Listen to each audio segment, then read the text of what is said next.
surat yang bisa menyelamatkan yang hafal dari siksa kubur. Pokoknya singkat cerita, ada orang itu fasik, mungkin ya layak disiksa. Pas sampai disiksa malaikat, surat Tabarok muncul menjelma sebagai seseorang. Kalau kamu menyiksa orang ini berarti nyiksa saya. Terus kata malaikat, anti min kalamillah, ya rujuknya memang perempuan karena surah itu dari muannas karena ada taknya. Anti min kalamillah, kamu ini termasuk kalamullah. Wa ana akrahu musa'ataki, tentu aku nggak berani menyiksa kamu. Ya terus berdebat kata malaikat, ini orang nggak bener, ini orang fasik, saya harus mukuli dia. Kata surat Tabarok, sak fasik-fasiknya aku itu ning atine. Kena nyiksa dekne nyiksa aku. Wahnya debat karena nggak ada mahkamah konstitusi. Terus walhasil terus malaikat bilang gini, ya sudah kita lapor kepada Allah Subhanahu wa taala.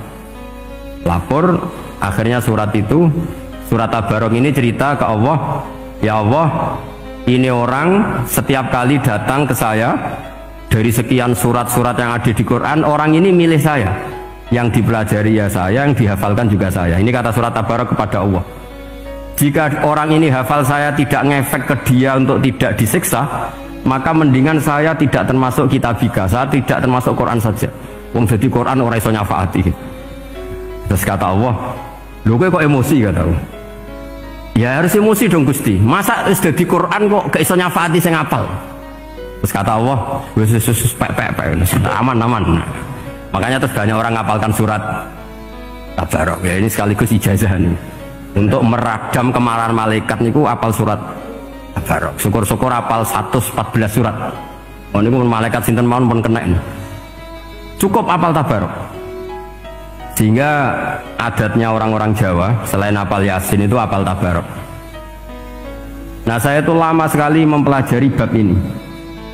Ternyata diantara pokoknya itu satu, karena malaikat itu kena aturan fikih. Nggih imut nggih, malaikat itu juga kena aturan fikih. Jika orang hafal Quran itu haram disadui, kita haram menghinakan, maka malaikat juga kena aturan tidak boleh menghinakan orang yang hafal Quran. Dan alhamdulillah di banyak syurahul hadis, hafal Quran itu maknanya tidak harus hafal semuanya. Orang boleh hanya hafal Tabarok, boleh hanya hafal Waqiah. Itu kalau kamu hafal betul, surat ini juga bisa berdiri sendiri mensafaati Anda. Kayak ini surat Tabarok, beliau matur kepada Allah SWT.